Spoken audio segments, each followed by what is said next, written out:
رب اشرح لی صدری ویسر لی امری واحلل عقدۃ من لسانی یفقہوا قولی آمین یا رب العالمین۔ یہ سورہ آل عمران کی 2 آیات ہیں، آیت نمبر 176 اور 177 جو اس وقت میں نے آپ کے سامنے تلاوت کی ہے۔ اس میں ایک شخص کا واقعہ بیان کیا گیا ہے۔ یہ بنی اسرائیل کا کوئی بہت نیک بزرگ انسان تھا، اور پھر بعد میں اس کے دل میں کچھ شیطنت آ گئی اور وہ اس مقام سے کہ جس پر وہ تھا معزول کر دیا گیا، اور اس کے عمل کو کتے سے تشبیہ دی گئی، کتے کے عمل سے تشبیہ دی گئی۔ پھر ایک سبق دیا گیا جو میرے اور آپ کے لیے ہے۔ اصل میں اس کے لیے یہ واقعہ قرآن مجید نے نقل کیا، تو اس میں ہمارے لیے بہت سبق کی باتیں ہیں، بہت سمجھنے کی باتیں ہیں۔ یہ ذہن میں رکھیں کہ یہ سورہ اعراف کا وہ حصہ ہے جس میں بڑی طویل صورت ہے۔ مکی صورتوں میں اس سے بڑی صورت کوئی نہیں ہے، 24 رکوع ہے اس کے، اور تمام انبیاء کے واقعات اس میں آ گئے جو رسول آئے تھے، نوح علیہ السلام سے لے کے حضرت موسیٰ علیہ السلام تک جتنے درمیان میں جو قومیں تباہ ہوئی ان کا ذکر آ گیا۔ اس میں قصہ آدم و ابلیس سب سے تفصیل سے آیا ہے۔ پھر جنت دوزخ کے احوال آ گئے، بہت تفصیل کے ساتھ آ گئے۔ تو یعنی جو انسان کے بننے سے پہلے کے واقعات بھی آ گئے، واقعہ الست بھی اس میں آیا۔ تو پوری تاریخ انسانی سمو دی گئی، انسان کی روح بننے سے لے کر دوبارہ اللہ کے سامنے پیش ہونے اور اس کے بعد جو مناظر انسان کو پیش آنی ہے وہ ساری بیان کر دی گئی، اور دنیا کا سارا سفر بھی بیان کر دیا گیا، اور اب یہ آخر میں کنکلوڈ کیا جا رہا ہے، یعنی یہ سارے واقعات بیان کر کے اب اس کا خلاصہ ہے جو سامنے، اس سبق کا حاصل ہے جو پیش کیا جا رہا ہے۔ اس حاصل کو جو ان مثالوں سے واضح کیا، ان میں سے ایک مثال یہ ہے جو ہمارے سامنے رکھا رہی ہے۔ میں اس کا ترجمہ کرتا جاؤں گا اور اس کے ساتھ جو ہے وہ تھوڑا تھوڑا اس کا جو ہے نا تشریح کرتا جاؤں گا۔ ہاں، میں ایک آیت 176 کا نا، یہ 3 آیتیں 175 176 177 فرمایا وَاتْلُ عَلَيْهِمْ نَبَأَ الَّذِي آتَيْنَاهُ، لوگوں کو سنائیے، ان کو سنائیے۔ کن کو؟ حضور مکے میں تھے، وہاں کی بات ہے یہ، تو آپ ان کو پڑھ کر سنائیے نبأ الذی، اس شخص کی خبر، اس شخص کا واقعہ، الذی آتیناہ آیاتنا، جس کو کہ ہم نے اپنی آیات عطا کی تھی۔ مفسرین نے نام بھی لکھا ہے بلم من بعورہ، یہ بنی اسرائیل کا کوئی فرد تھا۔ ایک رائے یہ ہے کہ بنی اسرائیل میں سے تھا، ایک رائے یہ کہ نہیں، یہ جب ہجرت کر کے آئے ہیں اور صحرائے تی میں بھٹک رہے تھے، اس دوران کا یہ واقعہ ہے کہ اس علاقے کا ایک آدمی تھا جو بہت نیک آدمی تھا، بہت پہنچا، مستجاب الدعوات، یہ سمجھتے نا، جس کی دعا رد نہیں ہوتی، لوگ اس سے آ کے دعائیں کرواتے تھے۔ یہ مختلف اللہ نے صلاحیتیں دی ہوتی ہیں لوگوں کو، جیسے دیکھیں نا، کسی کو اللہ نے بڑا تگڑا بنایا ہوتا ہے اور اس کو جسم بہت اچھا دی، کسی کو علم زیادہ دیا ہوتا ہے، کسی کو مال و دولت زیادہ دیا ہوتا ہے، کسی کو اختیار زیادہ دی، کسی کو وجاہت زیادہ دی ہوتی ہے۔ تو ساری چیزیں ایک آدمی میں جمع نہیں ہوتی، بہت کم ہوتا ہے کہ سب میں ایک چیز جمع ہو جائے، سب میں یہ سب چیزیں ایک آدمی میں جمع ہو جائیں، یہ اللہ نے بانٹی ہوتی ہے۔ اور اسی طرح یہ جو شخص تھا، اس کو جو روحانی قوت دی تھی، جو مرتبہ دیا تھا، قرآن نے کہا اسے ہم نے اپنی آیات عطا کی تھی۔ اب یہاں آیات کا مطلب کیا ہے؟ آیت کے 2 معنی ہیں۔ ایک معنی جو ہم لیتے ہیں قرآن مجید کی آیت، اللہ کی نشانی، ایک معنی ہے معجزہ۔ جب وہ رسول اور نبی کے ساتھ جڑے گا تو اسے معجزہ کہیں گے، جب عام آدمی کے سے وہ صادر ہوگا تو اسے خرق عادت، یعنی اسے ہم کہیں گے جو کرامت۔ تو گویا صاحب کرامت بزرگ تھا۔ کرامت یا معجزہ کہتے کسے ہیں؟ کہ دیکھیں اللہ نے اس دنیا کے قوانین بنا دیے، پانی سطح ہموار رکھتا ہے، آگ جلاتی ہے، بندہ گرتا ہے تو جس رفتار سے گرتا ہے ویسی چوٹ کھاتا ہے، وہ نیوٹن کے قوانین سارے ذہن یہ اللہ نے بنائے، نیوٹن نے بنائے نہیں، اس نے دریافت کیے، ارشمیدس نے دریافت کیے، یہ بنائے ہوئے اللہ کے قوانین ہیں۔ تو جب ان قوانین میں سے کوئی قانون ٹوٹ جاتا ہے، آگ نہ جلائے، جیسے ابراہیم علیہ السلام کو نہیں جلایا، موسیٰ علیہ السلام نے گزرنا تھا تو پانی اپنی سطح ہموار رکھنے کے بجائے پھاڑ دے، تو اس کو کہتے ہیں عادت ٹوٹ گئی، خرق عادت، یعنی جو عادت تھی قانون کی وہ عادت ختم ہو گئی، وہ ٹوٹ گئی۔ تو یہ کام جب نبی کرتا ہے تو معجزہ ہے، اور جب یہ کسی اللہ والے کے ہاتھوں ہو تو کرامت ہے۔ یہ شخص نبی تو نہیں تھا، کیونکہ نبی تو پھر یہ والا کام نہیں ہوتا نا جو اس کے ساتھ ہو گیا، یہ کوئی عام آدمی تھا، اور عام آدمی تھا تو اس سے اگر کرامتیں ہوتی تھی تو سمجھ لیں کتنا بڑا آدمی تھا۔ اور مستجاب الدعوات ہونے کا ذکر تو مفسرین نے کیا ہی ہے۔ تفصیلی روایات میں نہیں جا رہا وہ کیا مسئلہ ہوا، اس کے معاملات کیا، وہ چھوڑ دیں، بس اتنی بات سمجھ لیں کہ اتنا پہنچی ہوئی، وہ کہتے ہیں فلانے بڑے پہنچے ہوئے، تو یہ بڑا پہنچا ہوا بزرگ تھا، اور خود قرآن کہہ رہا ہے پہنچا ہوا بزرگ تھا۔ فانسلخ منہا، تو وہ ان آیات سے نکل بھاگا۔ یہ نکل بھاگنے کا مطلب کیا ہے؟ نکل کے کدھر بھاگے گا کوئی؟ اصل میں جو بات کہی گئی ہے اسے سمجھیں۔ اللہ نے جس کو جو رتبہ دیا ہوا ہوتا ہے اس رتبے کے مطابق اس سے عمل درکار ہوتا ہے۔ ایک آدمی کو اللہ نے دنیا میں مزدور بنایا، ہو سکتا ہے وہ نماز روزے کر کے ہی اللہ کے عمل پا جائے۔ ایک آدمی کو اللہ نے دنیا کی بادشاہت دی ہے، وہ تہجد بھی پڑھے تو ناکام ہو جائے گا جب تک عدل نہیں قائم کرے گا۔ یا داؤد انا جعلناک خلیفۃ فی الارض فاحکم بین الناس بالعدل۔ آپ کدھر یہ نمازوں پہ بیٹھ گئے ہو لوگوں سے کٹ کے؟ آپ کا کام لوگوں کے درمیان عدل کرنا ہے۔ سمجھ آ گئی میں جو بات کہنا چاہتا ہوں؟ جس کو اللہ نے جو مقام دیا ہے اس کے مطابق اسے عمل کرنا ہوتا ہے۔ تو جس کو اللہ نے اولیائی دی تو اللہ نے ہے نا، کوئی کما تو نہیں سکتا نا، اللہ نے دی ہے، اللہ کی عطا ہے، اس سے وہ درکار ہے۔ ایک جملہ آپ نے سنا ہوگا کہ عام نیک لوگوں کی جو نیکیاں ہوتی ہیں وہ مقرب لوگوں کی برائیوں میں شمار ہوتی ہیں۔ مطلب میں نماز پڑھوں گا مجھے نیکی مل جائے گی، جس کو اللہ نے قرب عطا کیا وہ صرف نماز پڑھے گا تو وہ اس کی برائی میں بھی لکھی جائے، اس سے تو زیادہ چاہیے نا۔ تو یہ بھی ایک مقرب بندہ تھا، اللہ کی نعمتیں بھی زیادہ تھی اس کے اوپر، تو اس سے زیادہ چاہیے تھا۔ نکلنے کا مطلب یہ اس کا حق ادا نہیں کیا۔ وَمَن يُبَدِّلْ نِعْمَةَ اللَّهِ مِن بَعْدِ مَا جَاءَتْهُ فَإِنَّ اللَّهَ شَدِيدُ الْعِقَابِ۔ جب اللہ نے کوئی نعمت کسی کو دے دی اور اس نے اس نعمت کو تبدیل کر دیا، یعنی اس کی کفران کیا، اس کا حق ادا نہیں کیا، پھر اللہ سخت سزا بھی دیتا ہے۔ تو مجھے وہ نعمت ہی نہیں دی تو میرا معاملہ بھی نیچے ہے، جس کو وہ نعمت دے دی تو اس کا معاملہ بھی بڑا ہے، اس کو اسی سطح کی محنت بھی کرنی پڑے گی، اسی سطح کا اسے جو ہے نا حق علم لے کے کھڑا ہونا پڑے گا، ہو سکتا ہے گردن کٹوانی پڑے اس کے لیے، کیونکہ یہ اس کے مقام کا تقاضا ہے۔ تو جو یہ والا بندہ تھا اس کا نکل جانے کا مطلب یہ ہے کہ وہ جس مقام پہ ہم نے اسے فائز کیا تھا اس کے پروٹوکول کا تقاضا پورا نہیں کیا اس نے۔ فانسلخ منہا، جب یہ ہوا اگلا جملہ بھی بہت اہم ہے، فاتبعہ الشیطان، تو اس کے پیچھے شیطان لگ گیا۔ میں زیادہ تفصیل میں نہیں جا سکتا، یہ بہت تفصیل طلب مسئلہ ہے جو یہاں پہ بیان ہو رہا ہے۔ شیطان آپ کا بال بیکا نہیں کر سکتا، آپ کے اندر کوئی خرابی آتی ہے تو شیطان کو وہاں پہ سرنگ لگانے کا موقع ملتا ہے، نہیں تو نہیں کر سکتا شیطان کچھ۔ یہ آپ مضبوط حصار میں، اللہ نے حصار آپ کو دیا ہے، آپ کو خلیفۃ بنایا ہے زمین کا، آپ کو اللہ نے اپنی کتاب اور شریعت اس لیے دی ہے تاکہ آپ کی حفاظت ہو۔ اس کے اندر کہیں کوئی خرابی رکھنا آتا ہے، جیسے کلا ہوتا ہے نا، فصیل کے اندر جب کوئی شگاف آتا ہے تو دشمن کی فوجیں اندر آتی ہے، کوئی دروازہ کھلتا ہے تو اندر آ سکتی ہے، کلے کو اوپر سے ٹاپ کے کبھی کوئی نہیں آیا ہے۔ تو اللہ نے بندہ مومن کو ایک حصار میں رکھا ہوتا ہے، شیطان کا وار اس پر نہیں کارگر ہو سکتا الا یہ کہ اس کے دل میں کوئی چور نہ پیدا ہوتا، یہاں سے کام سارا خراب ہوتا ہے۔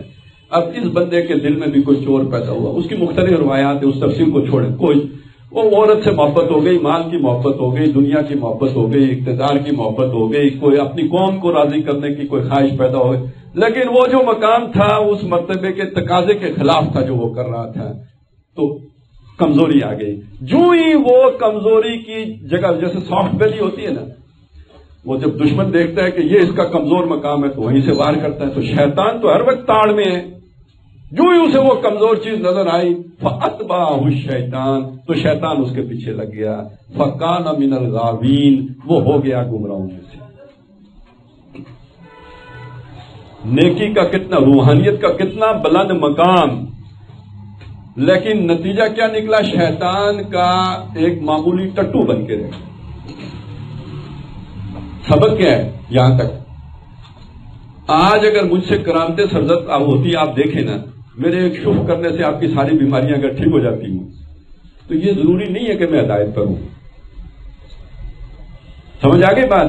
اگر یہ ایک بات آپ سمجھ لیں نا، بڑا قیمتی سبق ہے جو آپ کو مل جائے گا۔ ہم سارے ان لوگوں کے پیچھے چل پڑتے ہیں جن میں ایک معمولی سے کوئی اس طرح کی چیز دیکھتے ہیں، یہ سوچتے ہی نہیں کہ یہ بندہ جو ہے حق پر چلنے والا بھی ہے یا نہیں ہے۔ تو یہ خر کی عادت تو شیطان بھی کر سکتا ہے نا، سامری بھی کر سکتا ہے۔ سامری نے جبریل علیہ السلام کو دیکھا آنکھوں سے، قرآن کہتا ہے دیکھا۔ یہ کوئی معمولی بات ہے فرشتے کو دیکھنا، جبریل کو دیکھنا، اور موسیٰ علیہ السلام کے باقی ساتھیوں نے تو نہیں دیکھا، سامری نے دیکھ لیا۔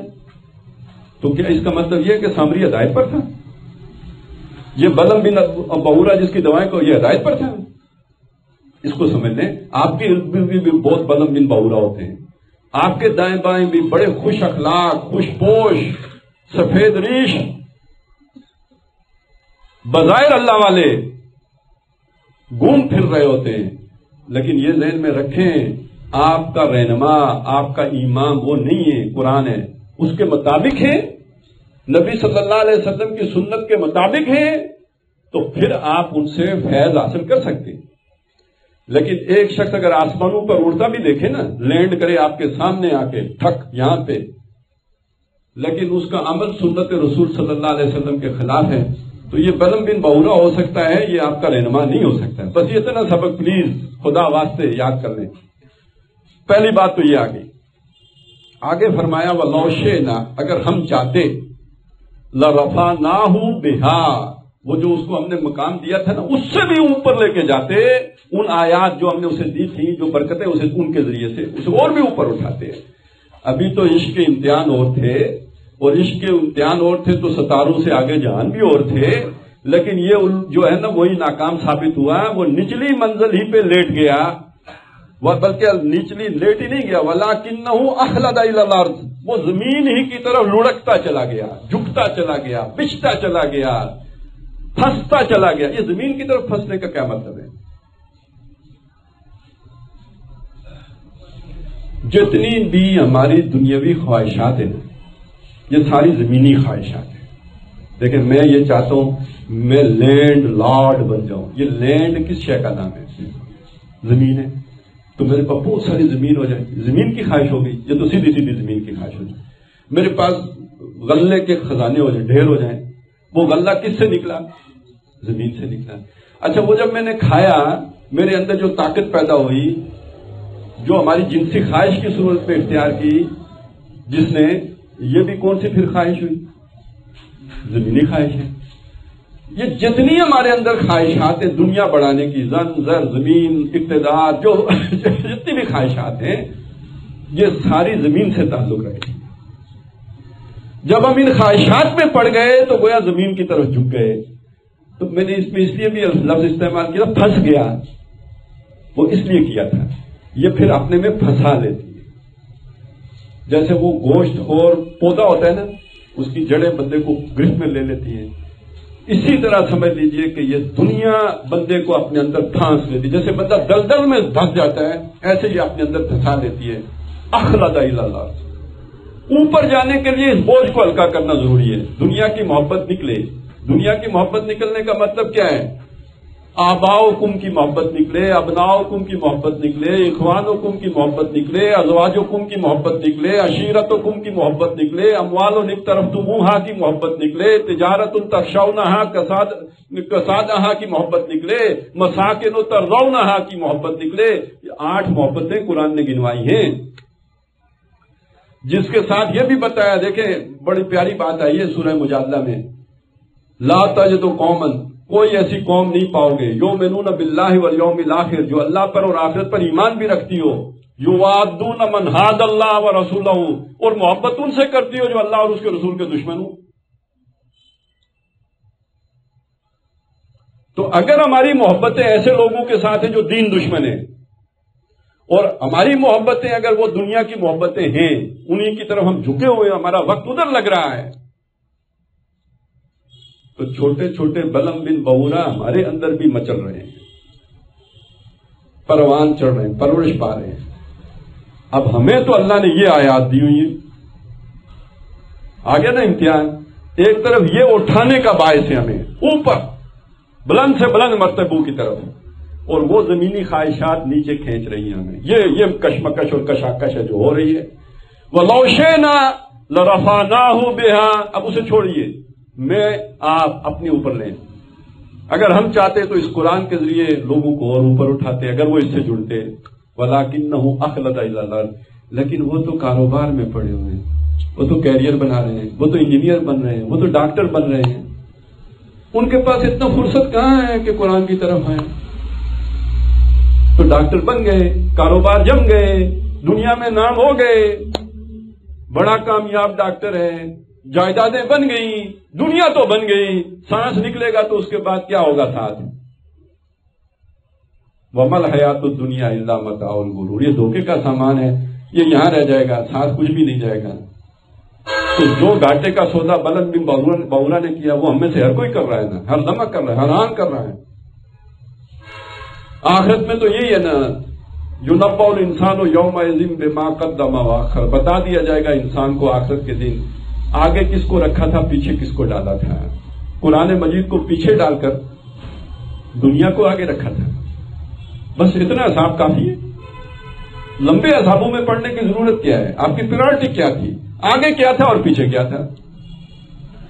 اس امتحان میں وہ بلم بن بہورا ناکام ہو گیا، فَمَثَلُهُ وَاتَّبَعَ هَوَاهُ، اور اپنی خواہش نفس کی پیروی کی۔ اب یہاں واؤ کو تفسیریہ لے لیں، یعنی وہ وَلَكِنَّهُ أَخْلَدَ إِلَى الْأَرْضِ، یعنی اپنی خواہش کی پیروی میں لگ گیا۔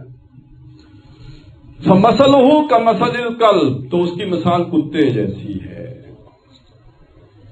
اللہ نے جو مخلوق بنائی ہے، صاحب شعور مخلوق، معلوم مخلوق میں انسان کو بنایا ہے۔